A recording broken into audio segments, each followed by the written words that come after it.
Yesu ashimwe mwene data, reka tuganirire hamwe ijambo ry'Imana. Ni ukuri umugisha w'Imana uturiho ibihe byose, ineza y'Imana ituriho ibihe byose, nicyo gituma tuyihora iruhande. Kandi iravuga ngo numpamagara nzakumva, nunshaka uzambona, nshaka n'umwete. Ni ukuri Imana yacu ntacyo yatwima, kandi ntabwo igitwirengagiza, iraturwanirira iyo turi mu bigeragezo, mu rugamba. Ni ukuri inzira zose tunyuramo Imana yacu ibihari. Niyo mpamvu rero tuyiringa ibihe byose. Reka twumvire hamwe ijambo ry'Imana dusanga muri Matayo, ni ibice 19, turahera ku murongo waho wa 5.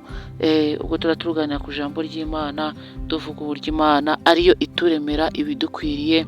Imana yaremeye Adamu, imuremera umufasha umukwiriye, imuremera Eva, babana mu ngobyi. Ndetse Imana ibona ko badakwiriye kuba bonyine, ishiramo amatungo, habonekamo imirima, habonekamo imbuto, ibintu byose mu ngobyi byabagamo. Iyo Imana yubatse urugo, izana amahoro, izana umugisha, izana umunezero, abantu bakabona akazi, abantu bakabona ubuzima bwiza, kandi ni ukuri bakabona agaciro kavuye ku Mana. Imana niyo itwubakira ibidukwiriye, ikaturemera ibyiza. Nawe Imana ikureme kandi ikuremere ibyiza bigukwiriye. Yewe papa, yewe mama, wowe wubatse urugo, Imana niyo yaruremye, niyo yarwubatse, irukomeze. Niba hazamo intambara, ibibazo, ibigeragezo, ibyo byose biri mu maboko y'Imana. Ntukagira ubwoba, ahubwo ujye upfuka musenge, ubwira Imana ati Imana, hari ibintu bitari kugenda neza, ubivuge mu izina n'impamvu iri kubitera. Imana izabyumva, ize ibikemure, kuko Imana ariyo ikuraho ibigeragezo, Imana ariyo ikuraho intambara, kandi niyo iteza amakuba ikazana n'amahoro. Nuko rero Imana niyo yakubakiye, ntugire ubwoba, ntiwihebe ngo utangire kuvuga ngo mbese ngo ntabwo ngo wari wabajije Imana. Oya, Imana niyo yakubakiye, ahubwo ibyo byajemo ryari ishuri, bwari ubuzima ugomba gucamo, kuko Imana yikuremeye amahoro, irema n'ibyatuma amahoro abura. Kandi ni ukuri ubuzima bwose unyuramo Imana irabuzi, nuko ngiye kwiganyira no kwiheba. Niyo mpamvu muri Matayo ibice 19 umurongo wa 5 hari kuvuga ngo, ikababwira iti nicyo gituma umuntu azasiga se na nyina, akabana n'umugore we, akaramata, bombi bakaba umubiri umwe. Bituma batakiri babiri, ahubwo babaye umubiri umwe. Nuko icyo Imana yateranije hamwe, umuntu yabasha kugitandukanya? Ntihakagire umuntu ubatandukanya mu gihe ari Imana yabahuje. Mwabaye umubiri umwe, n'akazi ni kamwe, mugomba kugira n'ubutunzi mugashyira hamwe. Niba ari konte, ikaba konti imwe, mwembi mukuzuzanya, ntihabemo buryarya, ntihabemo kuriganya, ntihabemo inama ziturutse ku bantu zitavuye ku Mana, kuko Imana yarangije kubahuza, ibagira umuntu umwe, umubiri ubumwe muri Kristo Yesu, n'umwuka ni umwe, n'ibitekerezo ni bimwe, no gushyira ni hamwe, n'iterambere ni rimwe. Nuko rero ntihakabemo buriganya, wa mupapa we, wa mumama we, nawe wa musore we cyangwa wa mukobwa we ugiye kubaka, uzubaka uzi ko mukwiriye kuba umwe, umubiri ukaba umwe. Imana niyo ikuremeye umufasha ugukwiriye.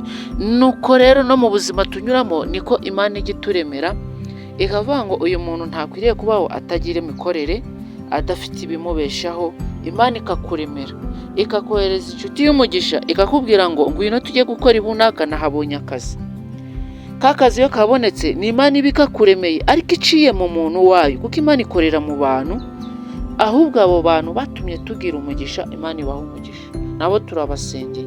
Nsengeye urugo rwawe kugira ngo rugire amahirwe pe, rugira iterambere ryimbitse, urugo rwawe rugira agaciro, rugira icyubahiro, urugo rurimo icyubahiro, urugo rurimo Imana, icyubahiro kirizana, urugo rurimo Kristo, ubwiza bw'Imana, urugo rurimo Umwuka Wera.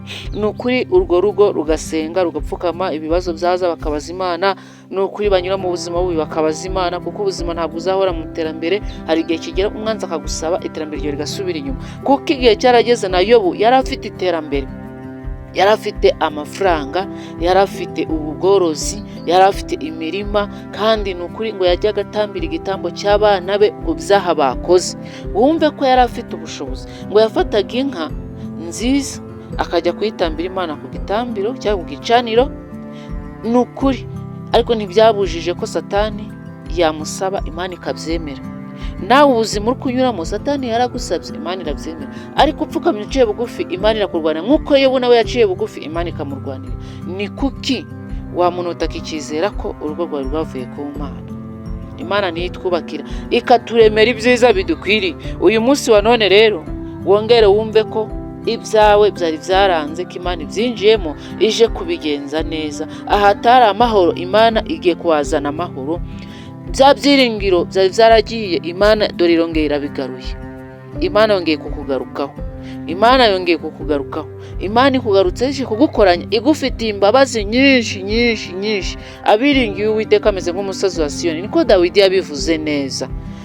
Nukuri ongera wiringire Imana, uyigirire icyizere, kuko Imana ariyo yonyine gusa yo kwizerwa no kwiringirwa. Nuko rero umunsi wa none ngusabiye kongera guhura n'Imana, kongera kubona Imana, kongera kubona Mwuka Wera, kongera kubera umuvugizi mu bibazo byawe byose uri kunyuramo by'ubuzima bwawe bwa buri munsi. Akira neza ijambo ry'Imana rikubera inkingi, rikubera inkomezi, rikubera umutsima, rikubera impamba, rikugeze hose. Nuko dusanze twizeye mu